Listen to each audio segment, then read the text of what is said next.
It's my real pleasure to introduce and welcome Professor Marta Cartabia.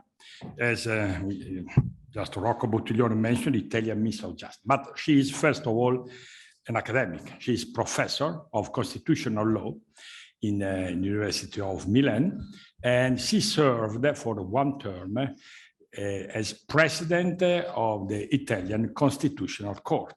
And when she finished that position, she now got but she dreams to go back to her studies because she's a researcher of first value.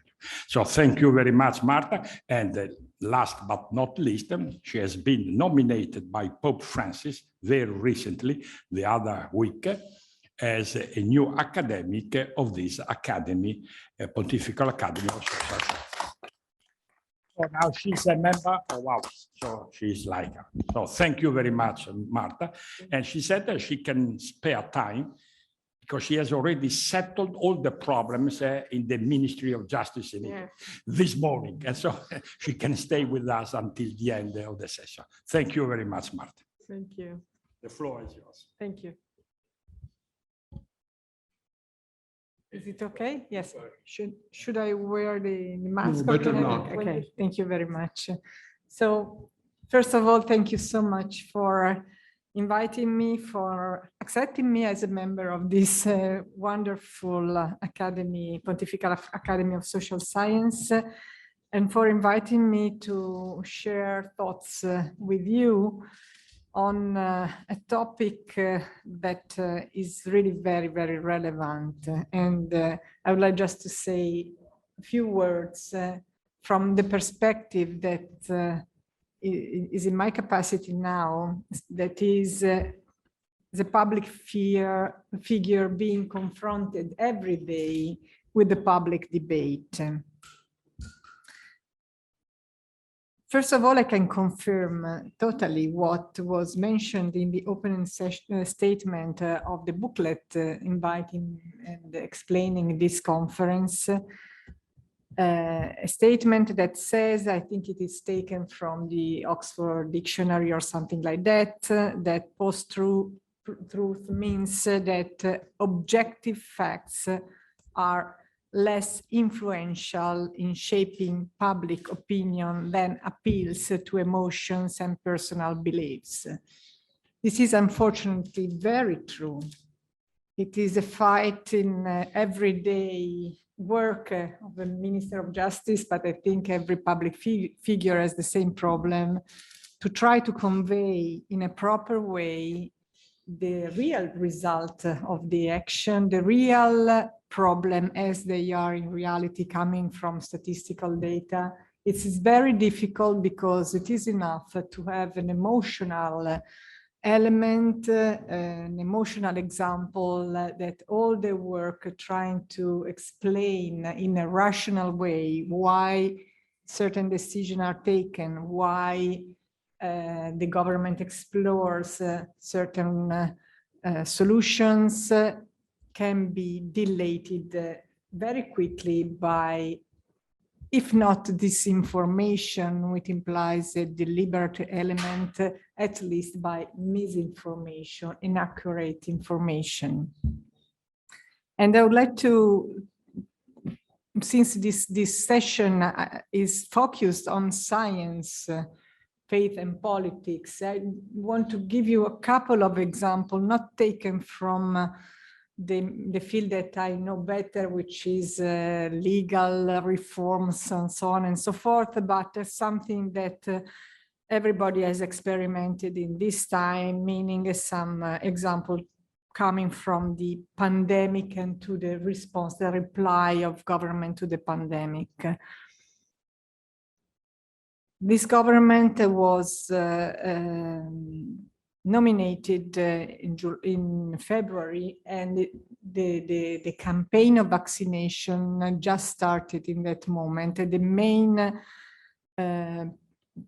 goal that we wanted to pursue was exactly to comply with and to offer every citizen the possibility of vaccination, because all the implication that this can have on social life, economic life, and so on and so forth.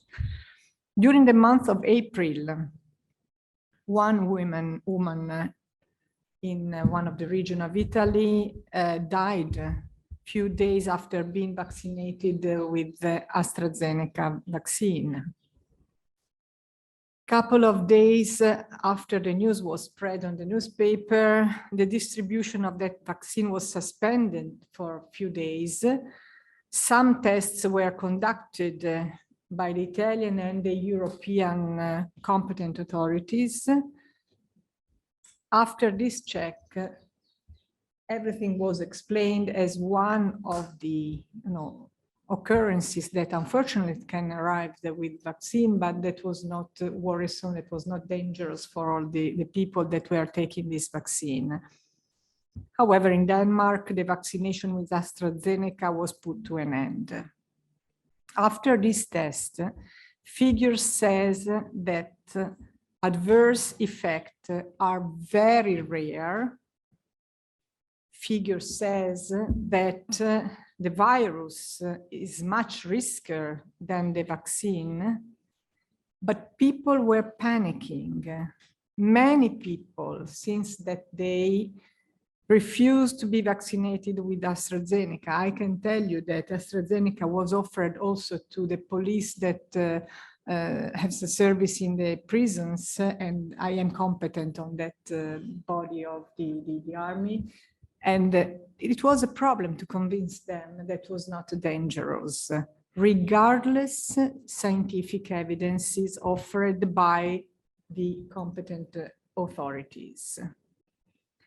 This reminds me to another episode a few years ago that I read in a book, the title of which is very telling, says, "Denying to the Grave" by Gorman and Gorman. It was published in 2017. The opening of this book tells a story occurred in the United States in 2014 when a man in Dallas died from Ebola infection. Ebola is very scary virus.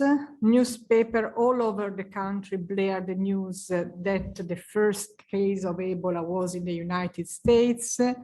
Everybody started commenting a pandemic, an epidemic is started in the United States.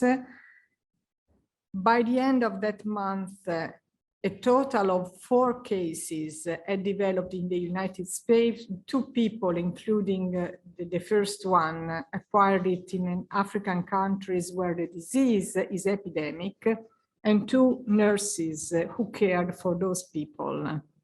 Headlines continue to spreading frightening news and cause the panic reaction. A commentator says, after a few months, thus far, Ebola virus has infected 3 people, but Ebola hysteria seems to have infected somewhere close to 300 million.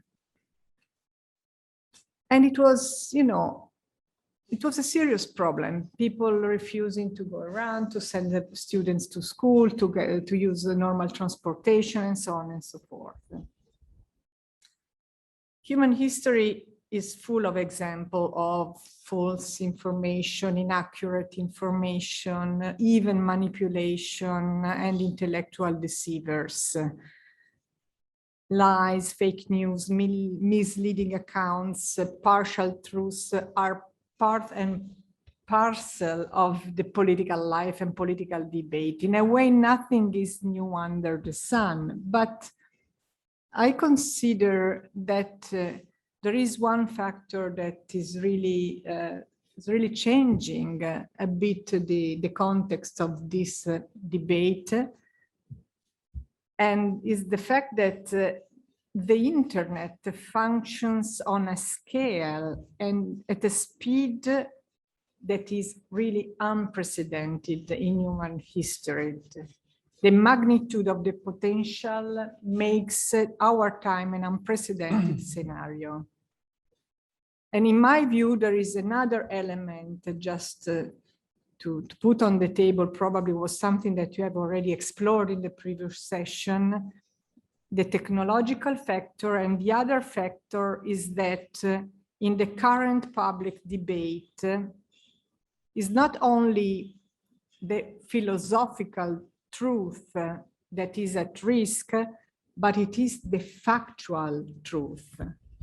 I can speak about facts describing concrete things, but still it is difficult to reach the other person with my message.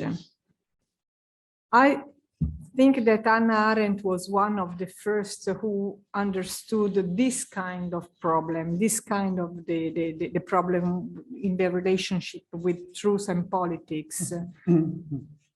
And I remember one of her statements, one of those that one cannot forget after reading.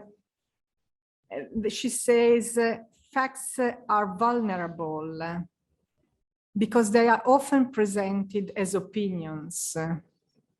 Facts and events, Arendt writes, are much more fragile than axioms, discoveries, theories, which are produced by the human mind. Why are facts, data, real elements of our life more fragile than our theories and ideas? Why so? I think that speaking about post-truth in relation with science gets us to this point, which I find really crucial, not only for science, but for the public debate and therefore for our democracies. I will stop here.